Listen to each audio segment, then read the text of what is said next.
Alright, we are back any moment now into the next match as I go ahead and unmute everything and get us right into it. And Scribe, are you here? Are you doing well? Yeah. Yeah, dude, not too bad, man. It was super hot, but I'm glad I'm inside, so this weekend has not been going too bad. Yeah, no, I'm out in New Mexico and it has definitely been a pretty hot summer and been a few days of 100-degree weather. Not the most exciting. Luckily, I did live in Vegas for a few years, so I am a little bit tempered to the insane heat that is possible. But at the same time, you never. It's one of those things where when your room is hot and like your house hot, even like the where you sleep is hot. Like that's the worst. Is when the room you go to that you sleep is hot because then you like never really cool off. You never really have that reset. But as long as you have that one room you can kind of go into and kind of cool off and it's not that bad, but we are going to be having Evoks versus the side of Tryhard. So this is one that I really can't get a gauge on because, like I said to you earlier, is that I would have put Mata over Tryhards, just based on previous experience alone.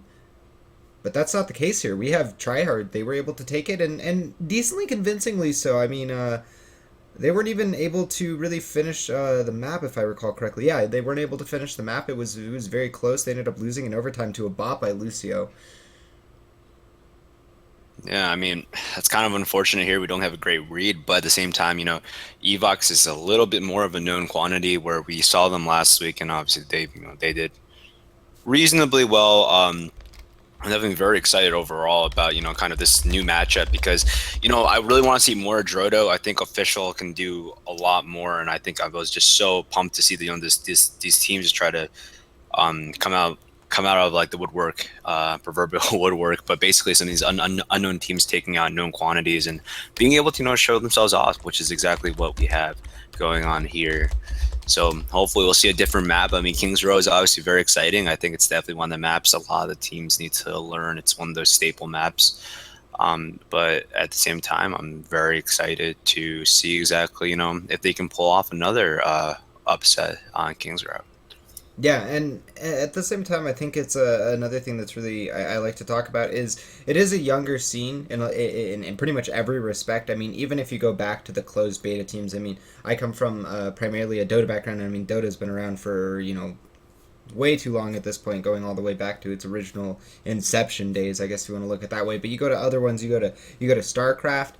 Very storied history, lots of practice, lots of information material to look up at. You go to Overwatch and you go, well, you kind of have to look at a little bit of MOBA knowledge. You kind of have to look at a little bit of first-person knowledge. You kind of have to look at a little bit of different games, ideas, and concepts, and kind of blend them together because it is a brand new game. I mean, I can't really think of too many games that really have the same kind of aggressive nature that Overwatch does. I mean, a lot of games it is good to be aggressive, but you'll see teams that don't play that way at all. They'll play very calculated, very calmly, very precisely. But Overwatch, it's almost I can't think of a top team right now that I would really call them a calculated and precise team rather than I would say that they are very aggressive and tempo controlling, and that seems to be just like the theme of the game. So it's interesting in that respect because that gives a lot of room for new teams. Because who knows, in a few weeks we might have a team that comes out and starts running a composition that we thought was garbage in a lot of respects, and they end up playing it to a way that we would have never expected, and it changes the way that the game is played. So I'm excited to see new teams in that respect. Yeah, I mean it's kind of like a weird place where I want to say Overwatch is young enough where it's very malleable and these new metas can come in, but at the same time, it's very hard for that to happen when the top teams, I guess, currently are teams that are willing to, explore the new meta, right, and stuff like that. So we won't be seeing like I don't think any pocket picks anytime soon, just Yeah. because anything that was a pocket pick at some point, Envy has run in the past or something, right? Like I mean, especially with the revival of Fair Mercy, and it's going to be a big thing in near future. I mean, for one, the first teams to pull it out was Envious, and that's just very telling in terms of where the meta is going and what teams are exploring something anything new. Tailspin obviously was Ram May at some point, so I mean. It's very interesting. I'm definitely excited to see what new teams can bring, but at the same time, it's tough when the top of your game is doing the exact same thing you want newer teams to be bringing in. Yeah, no, I could definitely agree with that. I mean, it is also, I think you bring it up unintentionally that the hero pool is a little bit small for it to develop in the same nature that we see. Is I mean, of course, if you want to go to large deviations of meta and changes that have occurred over periods of time slash massive changes. The default is, of course, for me is going to be the MOBA genre because there is a lot of different options and ways to play in that. But at the same time, right, there's a lot of different heroes. It changes it out. So when Overwatch gets another few more heroes, one thing I always like to talk about on this note too, and I'll kind of leave this question in your boat, is I feel like either they need to really address the idea that Lucio needs maybe a temporary nerf in the sense that he is the only movement augmenting hero in the game right now, and that, well, at least as far as supports go, and that really makes his spot in the meta pretty solidified, and that they need to, I guess that's part of it. And then the second part of that question is, of course, if they came out with another hero that would give augmenting or augment movement or do something with movement outside of May, of course, that maybe that wouldn't be as much of an issue. Yeah, I mean, it's very hard to play with the numbers right now because since we have such a small champion pool, obviously Blizzard doesn't want to like overlap, right? Right. Having like Lucio be like, okay, like a movement speed based support, I think they're a little, hesitant to add like a movement speed tank or movement speed DPS, specifically like boosting these aspects, and also have to consider like what their objective is for creating this specific champion. I don't think you'll see a movement based a DPS character because it almost doesn't make sense to give a very fast moving character even more the ability to channel even more speed. And I guess the only option left would be something like a tank, which gives speed to those around him to enable more of like an engage comp. But at the same time, Blizzard, they might their ideas might be trying to insert something like stealth or insert new game mechanics in that aspect rather than rather than parsing in like an old concept back in. What I think honestly is that Lucio is just in a really tough spot where you can't balance him. It's if you want to say like, well, we can decrease speed overall, does that change the game any? It doesn't. It just means that Lucio boosts you for less speed. It doesn't really change any of the aspects of the game in that specific area, which is tough. I mean, it's in a game that moves so fast, being able to augment your speed is almost priceless, right? Right. It's And invaluable. even if it's not just the mobility and momentum of the game, it is also just the positioning. I mean, I always go back when one, like, I guess phrasing I always went back to whenever I analyzed Dota was, you look at vision and you look at not that equals knowledge, which equals positioning, and that's all the game is if you have the better knowledge and the better positioning, you naturally put yourselves in the better fight, in better position for that fight. You're more likely to win it. And same thing is with Overwatch. If Lucio is on your team and he puts you in the right spot for that fight, you're going to more likely win that fight. Of course, you still need to aim and all that other stuff, but that's why speaking likelies. But I think that I agree with you also on the fact that if it is going to be something to address, like, it has to be addressed with Lucio specifically in a lot of respects, because I guess I kind of, to bounce it back a little bit, I think that Lucio, like, you brought up the thought of that maybe, Lucio decreasing the amount of speed that he gives. I don't think you could ever decrease, the overall movement of the game, because I think that would make Lucio even stronger. But if you decrease Lucio's speed a little bit, or maybe the way that it seems, and again, I draw it on a lot of Dota, but the balancing behind Dota is that everything is overpowered to some respect. And so maybe that is the solution to the Lucio conundrum, the Lucio Zenyatta conundrum, is that maybe we just need the other supports to be, imba or broken in their own respects. So that, you say, well, yeah, Lucio is amazing, but he's not amazing in this specific situation, or he's not amazing in this set of situations comparatively to this amazing support who's imba in this specific way.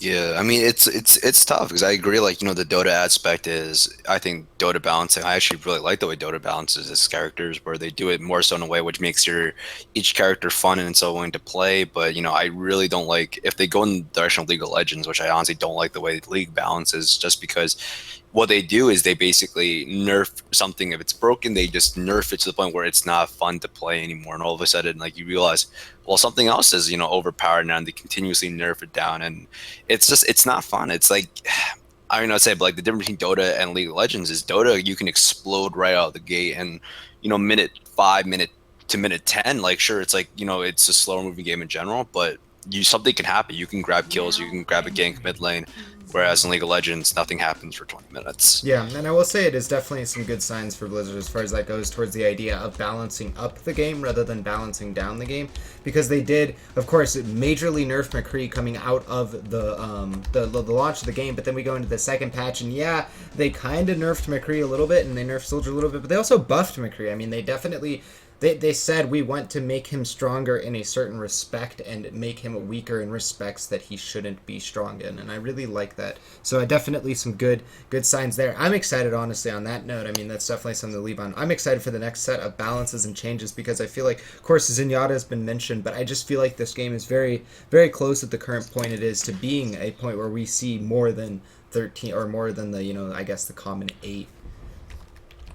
Yeah, and it's weird because I think that we want to go in the same direction as like TF is, where we don't give that much more variety, but inherently because each character is not a class and it's a specific character in this regard, we obviously are going to start hitting the point where we're going to be asking, did Blizzard make too many characters, or is it too few, or what's a good number here? Because there's almost so many variations on characters you can do before you start like replicating ideas, and keeping things fresh and adding new mechanics just is going to increase the overall skill cap of the game, especially for competitive, where teams are going to have to learn to switch even more dynamically than we have now. And it's just I think it's a definitely interesting move forward, but let's get started on the game. Yeah, I definitely agree with you. Defense again going to be Tryhard, and we'll see what they can do here against the side of Evoks. Evoks going to be on the offense first, so this is going to be a different note than before. Earlier in the first match of the day, Mata we would say would on paper be the better team. Of course, they did end up losing, but the Evoks, stronger team on paper, they're going to be taking up the offense first. Nesh going to be getting 2 kills, Relay on 1 into Xeno. That's going to be both of the supports down.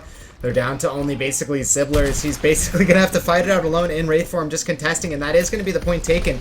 And kind of what I wanted to piggyback off of that is when you do have the quote-unquote stronger team taking the offense first as a preference, normally it is a preference, that they are going to be getting that very quick time, getting that early domination going, and already seeing that 40 seconds into the match, they are going to be taking the first point. That was dirty from Relay. If people want to know how to like do a very interesting Winston engage, he did it in a way where he didn't really lose speed around that building corner and landed right on this site. That's actually like a really interesting way to jump off and conserve and be able to do it in a manner where it's very controlled and you land exactly in the middle of the enemy team. And that's exactly what their goal was at the time. You know what? Our first ultimate of the game, Scribe, is going to be a Graviton Surge from Evok. He is at 60% charge. I always like to talk about great Zarya play, but this is just amazing. He's gotten himself great charge. He's going to go ahead and get that Graviton Surge out. And I really disagree with that charge from the Reinhardt. And we were talking about Drodo playing a very good game, and that is that aggressive nature right there. He felt, I'm pinned in. I got to get out there. I got to fight. I got to create space for my team. But he needed to hold that barrier up. Man, that Graviton Surge from Evoke was disgusting. Yeah, wow, that's man, they just rolled it. And you look at the ultimate counters right now, they're just they're gonna continue to roll. Defense needs to find time, needs to wait until all their ultimates are up before they really engage. They can't force this. They have to be happy with kind of leaving this giving up this point and playing safe. Oh, but I don't know if they can. There's a Deadeye over the top. They're gonna go ahead and try to fight it out. There's the initiation coming out from the defense as they go ahead and use their sound barrier, but it's not getting enough done for them as the headshots coming out from Long. It's getting great shots. Relay with a double kill as he's now on the Reinhardt himself, and it looks like Longest is going to make it 3 on the fight. Roughneck, the only one to quote-unquote survive, but that's only because he was alive when the rest of his team was finally dead. Yeah, it's a little frustrating. They need to give that up. They didn't realize at all Nesh was up there for the big flank, and if they kind of just let them take the point, establish their defense, let their ultimates build up, they might have had better luck timing and defending this last push here. But right now, I don't know if they can hold off the rest of the ults at this point. It's going to be hard. They do have a few of their own finally, but there's going to be the Graviton Surge and a Death Blossom Nesh! Oh, that was absolutely disgusting. I haven't seen a play like that in a while. I mean, I normally say plays are disgusting, but watching a 4-man Earthshatter plus Graviton Surge plus Death Blossom, that was overkill. Man, that's oh man. So this goes back to like a lot of points about Longest! Oh no! You had a chance, Tryhard. They were pushing out there behind the barrier, but Longest times it up perfectly. He gets a 5K. They were already dead, Longest. You didn't have to deadeye them, but man, that just goes back to kind of like the big point I made a little bit. Tried to emphasize a little bit on the last push is that they needed to wait for defensive ultimates when they got engaged on. Their Zenyatta didn't have ult. Their Lucia didn't have ult, and sure, they have offensive ultimates, but that's the problem at the end of the day, is that sure, you can be offensive, but if the enemy team is allowed to, land an Earth Shatter, land a Graviton Surge, or land anything that kind of locks you guys up in a position where you can't really defend that well, you guys will lose the fight almost automatically. And they needed to really buy some time for their defensive ultimates to get up before they engaged. And that's something with newer teams, that teams that just haven't really talked about how they want to respond in the situation. They act very aggressive, and sure, that won them the game against Mata Mata. I think their aggressive play, and that's something a lot of teams aren't expecting. But when you can easily get outskilled by a team like Evoks, you need to play smart, you need to play defensive, you need to conserve your ultimates at the end of the day. So I think that's definitely something they can learn, and hopefully they're able to execute on offense. But that time that they push through, I mean, they need to win every fight from now until that last point in order to catch up. Yeah, no, I completely agree, and I mean it's what do you do even though as the offense? I mean, even if they do, they have to I guess our offense. I guess it does literally come down to they have to win the first fight. Like if they don't win the first fight, is so foreboding for the way that the game is going to go down for them. There's just no space, like you said, and I guess that's also the better side of the conversation to bring up is, of course, most likely in this situation, it's going to be very hard for the offense. If they can do it, it would be pog champs all over the place for them. But right now, Evoks in a commanding position, and that's what you need to be doing if you are looking at, competing in these tournaments and being a better team. Teams like Evoks, teams that are trying to win it consistently, you need to be able to come out to a strong advantage like this early on in the event. Yeah, and I mean, they're pushing in the right way. They're trying to pincer in right now, but man, Evoks is just, Nesh just taking out Official Dairy. That's not great right now. Luckily, Rocknex gets the trade, but Evoks and Nesh are take down, and Longest even take down Drodo. So this is obviously not a great first push, and that they needed something better. They couldn't have gotten shot down so early. Yeah, they're already going to be down to 2.5 minutes, and it is about 1:45 to clear the entire map, and that's not even including using any stalling tactics coming out from the defense. So lots of tools remain here for Evoks as their first defense is successful. Fire Strike ringing through, but only going to hit on the Reinhardt of Relay. And now Longest, we saw him before, 4K Deadeye with massive headshots to follow it up. And there you go. He's just going to go ahead and one-tap officially. He's going to go ahead and move forward. Drodo, you're next on his list. And does he have a third name? It looks like it is going to be Sibler. Can he continue on? Doesn't look like it. As 3 names are all he really needs to go ahead and stabilize for his team and control this point. Yeah, he still has ultimate up, and Nesh has ultimate. This is kind of like the problem about losing that first point so decisively on offense.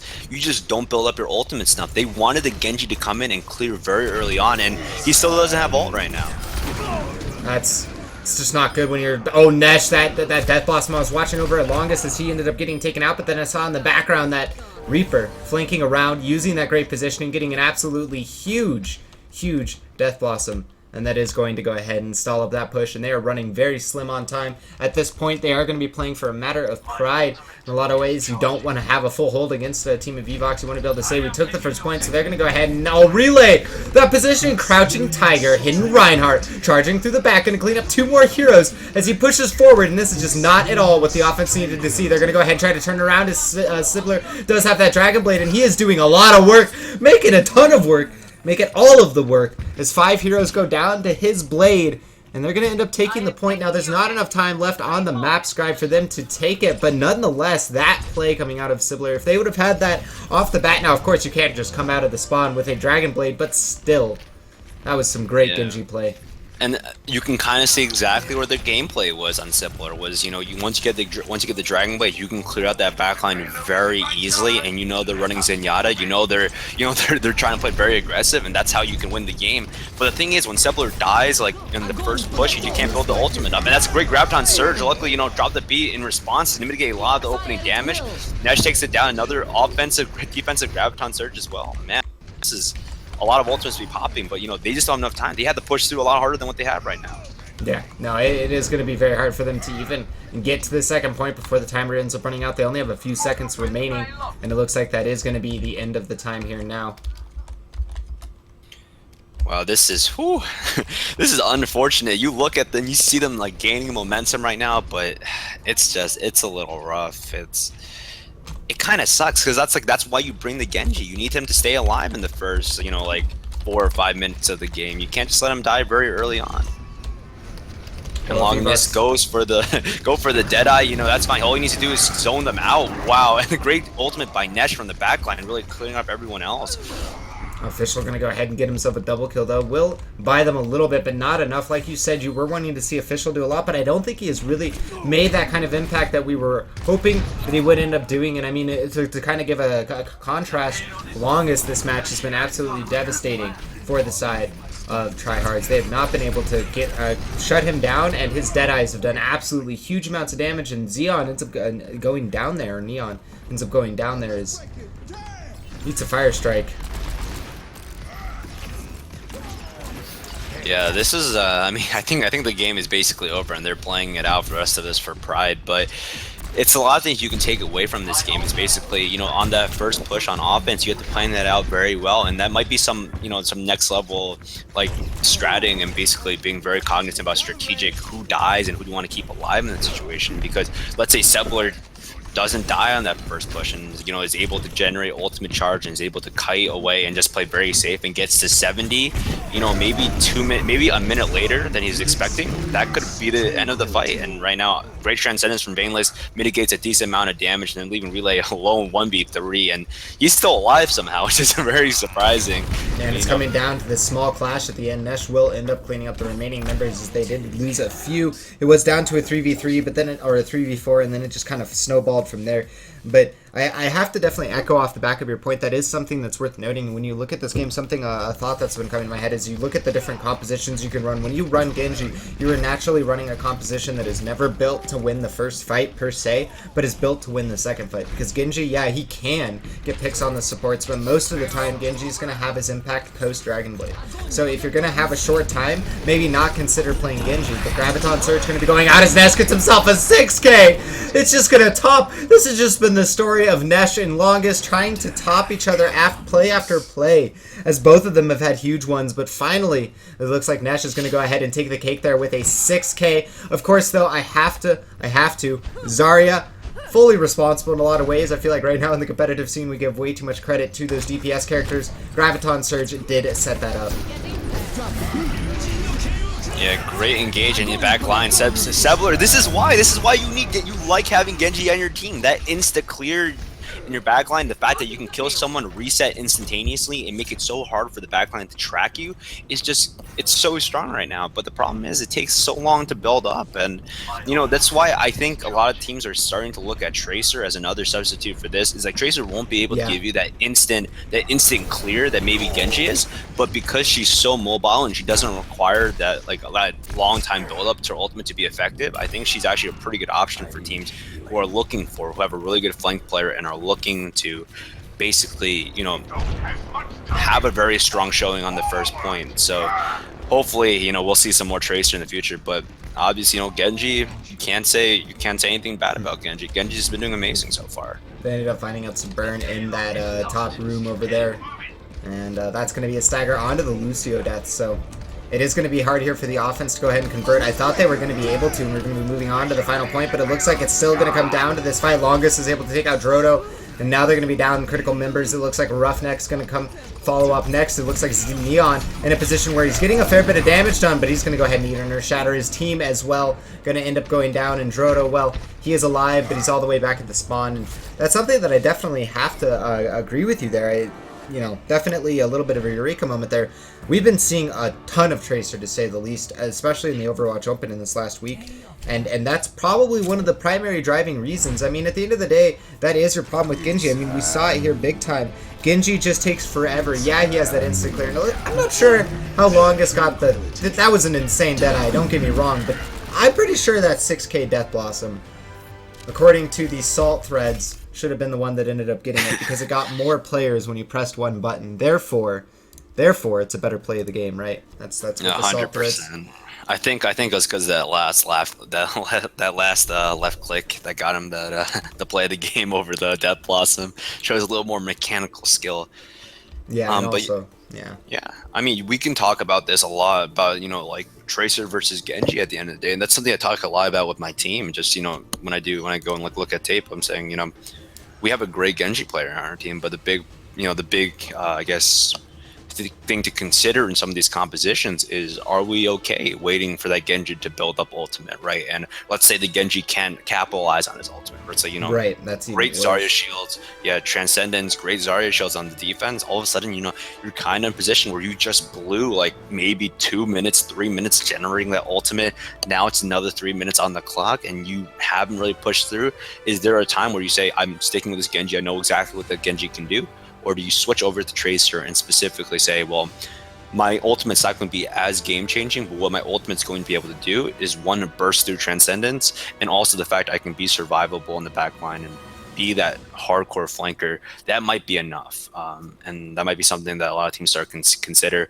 Plus, the fact that Tracer can blink a lot easier and obviously recall to mitigate a lot of damage means she can put herself in those very dangerous places, those big flanks that the offense really depends on to clear specific points. Yeah, no, I agree with that, and also she does have the same degree of effectiveness on the defense. We especially see that in 2CPs right now. The meta at the top tier right now is definitely to run Tracer on both sides, at least the recent evolution of the meta. Before, of course, Temple of Anubis, you'd never see anything but Genji in some respects, but now, I mean, of course, you see Pharmacy as well, but Tracer's been seeing a ton of play there, and that's definitely a driving force there. And I also want to bring back that point you mentioned, Genji, his ability to clear team fights with that Graviton Surge, but also just clear team fights in general. But with Graviton Surge, Tracer is really nice with that Pulse Bomb, so it is a situation where I think you hit the nail on the head that Genji has a more reliable team clear once that ultimate is active, but it is a higher risk. I mean, there's plenty of times where watch tournament games, castle tournament games, whatever, where it's Genji gets his Dragon Blade out and then he goes flying across the map, and it's like, yeah, well, now you don't have Dragon Blade, and Genji, he can't, like, he, trust me, like, it is, we've both seen Shadowburn, we've both seen Seagull, we've both seen top Genji players, we've seen them do what they can do, but when you get down to, when you put your money on the line, would you really want to put a Genji there? And I think your points are definitely speaking towards that. You would say to your team in an analysis sense that it's worth maybe looking at something else, because Genji can be that hard situation. It just takes too long. Yeah, and I mean, that's like one of the strategic things I think a lot of teams aren't really considering, and this would be a really awesome next step for a lot of, like, if you're an analyst for a top team right now, maybe sit down and talk to them about micromanaging exactly your ultimate meters and what you expect out of the first push, because that's the most strategic part of the game right now that we can look at, is breaking down your first point execute, because when you come in blind, your opponent comes in blind, they have no idea what you're running, so you have a lot more liberties to run something cheesy or run a specific strat or setup and take advantage of that. And with full knowledge that the opponent doesn't have ultimate, you don't have ultimate, but you're basically racing to that first game changing 100% charge. So a lot of things you can talk about your team, and that's one of the things is champion choice. For example, would I like to see Ana maybe on that first offensive push from Tryhard, like being able to say, like, okay, well, we want to take this point as soon as possible, and I know Ana can build 100% charge in like 2 minutes if we purposely don't let our other support heal anyone and we just give the Ana solo heal. Would that have been a good game changer, something that could push through the defense? Maybe that's possible, but that's something a lot of teams don't specifically talk about, and they don't really plan their first execute, which is something they should start considering. Yeah, no, I think that goes to the conversation that as the game advances, those kind of nuances are going to become more and more important. For me, I mean, the default example I go back to is again the beat the dead horse, but Dota. When I was playing it competitively, wand baiting was a thing. It still was an important thing for top skill players to do. But at the tier that I was playing at, the few $100 cash prizes, whatever, those players didn't consistently do it. And then one day, one of the bigger events at one of the majors, somebody had a huge bait and a huge juke with a wand, and it was just like, why isn't everyone doing this? Everyone should do it. And then now it's like, if you don't wand bait, if you don't do that, you're not a good player. It's a requirement. And so I think that you hit the nail on the head. And in a month from now, it's going to be this team's point A execute doesn't look thought out, doesn't look pre-scripted, doesn't look very clean, processed, and effective that the way that they've gotten it down to be. And that is definitely, I think, a talking point, and something that VOD Review should starting to look at is whether or not these teams are starting to look into that, and what can we get out of that as players and analysts and stuff, because there's a lot to learn too going into pugs. I mean, at the end of the day, if you can do that with a few of your friends and just say, all right, guys, this is what LG does, and you can do what LG does, and just jump on a random unsuspecting rank 60 team, free MMR points, right? Yeah. Well, you also need to be good and then execute. Yeah, But true, that's like, true. The unspoken truth. It's you not only have to know. I guess that's the what do you call it? The age old problem with casters. Usually we can talk about the games and understand the game, but if you put us in a booth with a bunch of people cheering, it's like shake shake shake. No no, just let me talk. Just let me talk. I don't want to. It's I completely don't want to. different. I don't want to let people know that I'm only like 50, rank 50, like can't hit it like McCree for shit. Like stuff like that. Where I think, and that's something I think is a real problematic for newer teams, and that's something newer teams should really think about and consider is that learning from these top teams is great, and I think that there's so much to learn. But the big problem is some teams will just be like, why doesn't this execute work? Why can't we run this specific composition and win games? And sometimes it comes down to, well, your McCree isn't Taimu, or your McCree isn't isn't our tier, or you don't have a shadow burn on your team and stuff like that. And Right. it sucks to hear about that, because everyone is at the level where they can say, like, I'm individually skilled enough to do this, but sometimes the execution honestly could be a really bad execution, but the only reason why it works is because there's someone, a very mechanically gifted player, like whether it be Sheriff or whoever, who makes this work and maybe forces it through his own way and is able to get away with it. So it's definitely interesting to break these down, and hopefully, at the major at Gamescom, I'm really expecting a lot of analysts to be done, especially in the first ever LAN, and hopefully we'll Yeah. see more. Hopefully we'll Yeah. see a lot more insight into that. I definitely agree. As the strategies will probably be a bit different. I guess I kind of want to pose the question. We are in a little bit of a break here, guys, waiting for Evoks' next match, and we'll be kicking it over to some music once we've exhausted some of the overtalk topics. But I did want to bring up the question, I guess. So now we've had some more time, some more plays, some more footage over the last few months to analyze it. It's kind of come down to, I feel like, there are probably more categories, and hopefully more will develop over time, but it kind of seems like a lot of teams can fall into two different categories right now. You have your teams that play well as a unit. They have great strategy, great communication, great coordination, and yeah, they have stars. I go to teams like what's a really good example of this?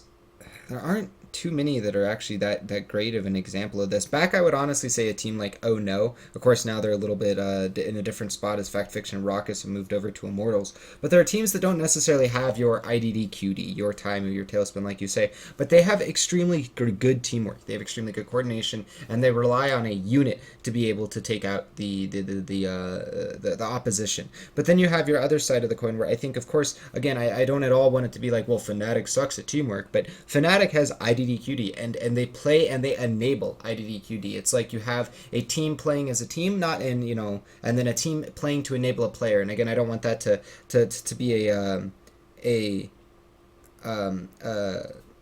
trying to draw out a difference to say, oh, if you try to enable a player, you're not playing as a team. I think it's very awesome if you can say we have a star player, and if we enable this star player and we set up around the star player and we can set him to do what he needs to do, we can win games. That is playing as a team. That is working together. But I guess I pose that question to you: is do you think that there's one method that is probably better than the other for Overwatch, or do you think that we're going to be seeing a clash of that as we go forward into the scene? Teams with a star player versus teams without star players. You'll see a bigger difference once everyone starts catching up to speed in terms of how good, because I feel like there's a huge cap in terms of how good you can be individual. And I think once players start reaching that cap, everyone gets more practice and everyone starts grinding more, because let's say there's more money in the scene, or more teams get picked up by organizations and they have more time to dedicate to this. Once everyone starts hitting the upper cap, I think teams who have more of a strategic background, or teams that specifically work together as units, they'll start rising to the top, because they'll be able to counter like the IDDQDs of the world, who basically can 1v6 a team or wherever, the huge game changers. But at the same time, I still think nothing can substitute for having a game changing player, or one of those like S tier DPS. I think nothing can substitute for that right now, because and you're kind of seeing it in Cloud9, where they used to have Sure4 and Reaver being top notch, DPS players, but Reaver's kind of been in a little slump. Maybe it's still from the old Widow nerfs, taking him off of that, but now you can kind of see where the flaws are, where they used to be really close, like playing as a team, but now they're having trouble beating, the Envious, beating kind of like more of the top notch teams. And it could be something along the lines of, they were so reliant in having these two great DPS. Now they're down to one, and all of a sudden it's getting tough. They had to work around their strategy, but we'll probably see more of that later. Okay. No, I definitely can get on board with that. I think you bring up a very important point with that, is that it is a young game too right now, and that it is more and more important right now that you do have those star players as the strategy isn't as developed, and you do need to just have that raw skill to carry you through matches. But nonetheless, guys, we are going to be unfortunately continuing the break here as we are waiting for Evoks' next match to go ahead and get figured out. Of course, if you guys are interested in more information for this event, there's a few things that I can go ahead and let you know about. Exclamation point bracket, top right of your screen. You guys can see that there. You can go ahead and get the bracket. I did just refresh, and it looks like Null Subject is going to go ahead and be taking on Evoks, so I'll be getting us into that lobby as soon as possible. But you guys can also type in exclamation point standings to go ahead and get the information for August Cups and also the August standings. In addition to that, if you guys enjoy the commentary provided to you, definitely go check us out on social media. You can follow me at RaptorZOW, or you can go ahead and follow my co-caster, awesome co-caster, Scribe. That's a Scribe with a 1 instead of an I-O-W on Twitter. And of course, ESL is the one hosting this and the one responsible for this. It's €150. I haven't said that yet today. €150 will be going to the winner of this, guys, as the monthly event is a €900 event, which is what they're playing to get into. Better points, a better finish equals a better seeding into that event, and of course that's a better chance at winning that €900. But today they're playing for 150, and winner will take all of that. So we continue on. Round of 16 coming up next between Evoks and Null Subject. We'll be getting you guys into the lobby here as soon as possible and be bringing you guys into the next game of action. But until then, enjoy the music, and we will be right back.